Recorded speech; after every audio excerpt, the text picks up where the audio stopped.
This morning, the Azimio senators have taken a position that, in fact, we cannot allow somebody like Moses Kuria to appear before the Senate and soil the hallowed halls of Parliament. Moses Kuria, as you know, is the poster child of hate speech and ethnic contempt in this country. He's a very acerbic tongue. He's a staff of legend in this country. And for the Senate to afford him an opportunity to essentially sanitize himself this morning, especially in the circumstances that he is facing a censure motion that has been brought by the minority side. That motion has not been dispensed with. We want to discuss his conduct, especially his recent unwarranted attacks on the fourth estate in this country. He has threatened members of the media.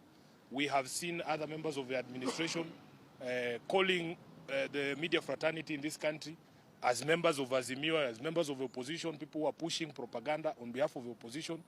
We, as elected members, took an oath in this House to protect the Constitution at all costs. And media freedom is a key pillar of any democratic state.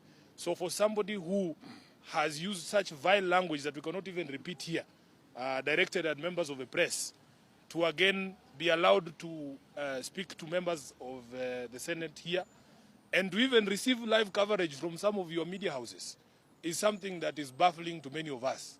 For us, we have chosen not to be party to this. We have raised objections with the Speaker.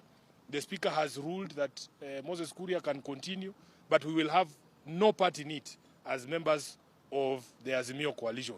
In fact, my friends here have suggested that when such people come to this House, in addition to the security checks that are installed at Parliament there to detect metal and the other things, we need a standby alcohol team to make sure that the person appearing before us is actually sober.